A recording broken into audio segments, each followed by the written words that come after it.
A biblical perspective on life, culture and current events. This is 2020 on Vision.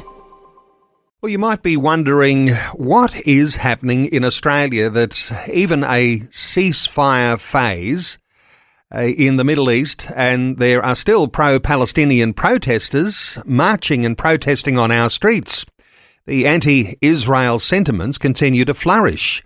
Well, there is a Never Again Is Now event on this weekend in the city of Brisbane. It's promoted as an Australians Against Anti-Semitism cultural afternoon. It starts 1 o'clock on Sunday, goes through until 4. Supporters will gather at Queen's Gardens Park on the corner of William and Elizabeth Streets in Brisbane. Mark Leach, the co-founder of Never Again Is Now, is joining us. You might remember, Mark, when the 8th of October 2023, he was the Jewish Christian who was apprehended by police because he was on the street near the Sydney Opera House, near that now infamous protest. Hey, Mark, a special welcome back to 2020. Thanks, Neil. It's great to be with you and with your listeners, and thanks for having me. Yeah, it's a pleasure to be here. Hey, Mark, where are things at now? What's your impression here? What's up with us Aussies and anti-Semitism? It's a plague on our nation. What are your thoughts?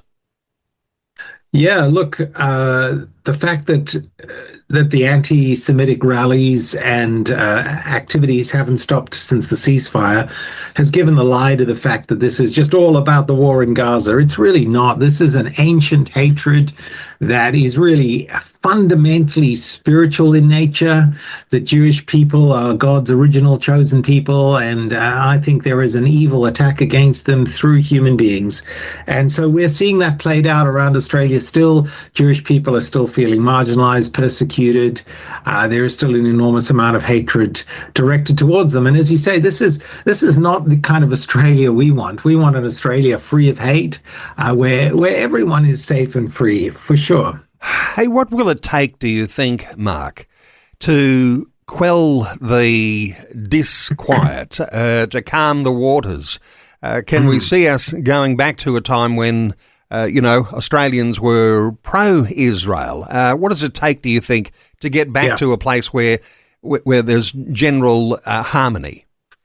Yeah, I think the first step is that Christians should step up and say no to this hate and stand alongside the Jewish people. I think we, of all people in Australia, as people who follow a Jewish savior, I mean, Jesus was, born a Jew, circumcised a Jew, raised a Jew, baptized a Jew, ministered as a Jew, was rejected as a Jew, suffered and died as a Jew, rose again as a Jew, and is seated at the right hand of the Father as a Jew.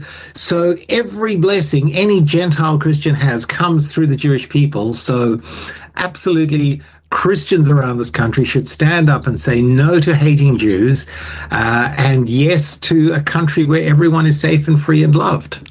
I'll get your thoughts on this point here, something that I think goes unattended a little too often. But when we're thinking of radical Islamists, not everyone is radical who's a Muslim, but those who hate Israel, they don't just want to wipe out the Jewish people, but they have Christianity in their sights as well. So there is something upon the shoulders of the Christian believer that says, stand in solidarity with my brothers and sisters who are Jewish, because, there's a risk there too, isn't there, to Christians?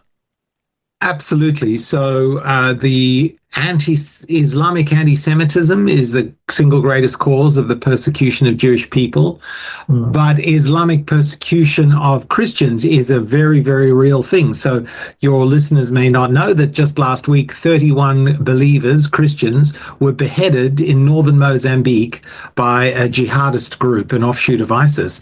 So there is a massacre of Christians going on throughout the world by jihadist Islamic groups.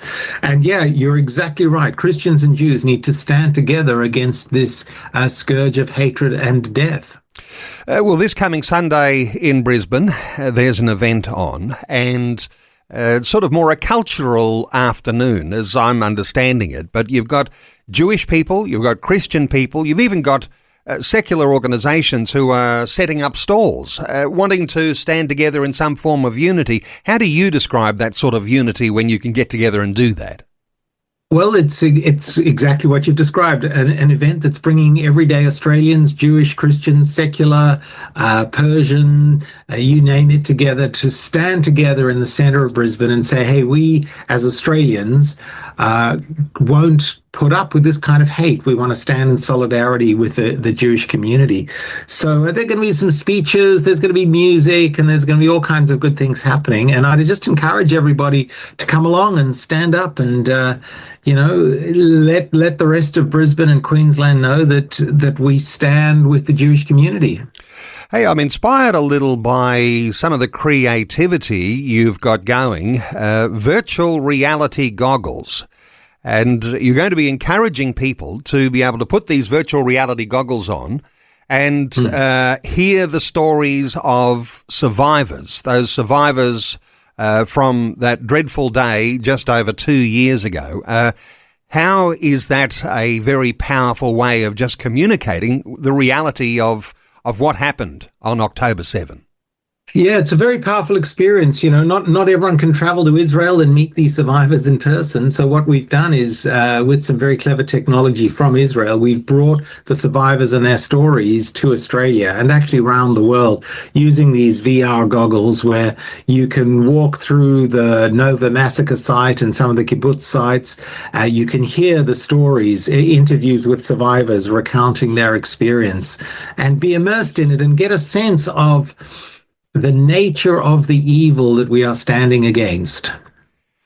There's the gathering, there's the stalls, you'll have people rubbing shoulders, meeting others who have the same level of standing in solidarity with the Jewish people. You've also got a fabulous lineup of speakers. You're going to be one of them, but who else is going to be speaking on the day? Well, that is a very good question. The trick for me is we have, your readers might not know, we actually have 14 events simultaneously happening around the country on that day. In Brisbane, we've got Dylan Oakley, who's a Pentecostal pastor and evangelist, Drew Pavlu, who many of your listeners might know is a very courageous young man who's stood up against Chinese interference on the universities and since October 7 has become a very vocal advocate of Israel and the Jewish community. We've got the Jewish lady, Luana Goretz, Hesham Arouji, who's quite a prominent Iranian political activist, Rabbi Levi Jaffe from the Brisbane Synagogue, Dave Pello, who is a frequent guest of yours, I gather, from Church and State, Amanda Stoker, MP. It's a great lineup. It's going to be a great bunch of speakers and a fabulous afternoon. Hey, you mentioned there's a whole bunch of other events like this happening around Australia. Which other cities are hosting this similar sort of event? Okay, so we're Cairns, the Fraser Coast, Sunshine Coast, Brisbane, the Gold Coast, Newcastle, Sydney, Canberra, Melbourne, Bendigo, Hobart, Perth, and Ulverston. Okay, so there's a lot more than the one that I was aware of, so for listeners, there'll be listeners to our conversation right now in those centres saying, I might turn up and be a part of what is happening. Hey, one of the things you're calling on people to do, and I don't think you have to be at the event to do it, but you're inviting people to sign a pledge against anti-Semitism. What's the power of doing that and being a signatory? Yeah, so your listeners can go to our website, AustraliansAgainstAntisemitism.org, both for the details of all the events and also to see the pledge. The power of the pledge is that if you read it and take it seriously, it means you've got educated about the nature of anti-Semitism, and we can start saying to the media, to the politicians, to the Jewish community, hey, listen, there are thousands and hopefully tens of thousands and then hundreds of thousands of everyday Aussies who go, we've we've read about it, we've thought about it, and we'll put our names to say we will stand against this kind of hatred. So there's real power in doing that. And once you've done it, you can then use it as a tool to educate your friends and people in your church, perhaps, and say, hey, have you thought about signing this? Let's have a think about this. This is un-Christian and un-Australian. So, we're hoping it'll be quite a powerful tool to combat hatred. You know, there's a certain sense of empowerment, isn't there, when you do sign a pledge like that? Because, you know, you're putting your name to something and you're going to be looking at the wording.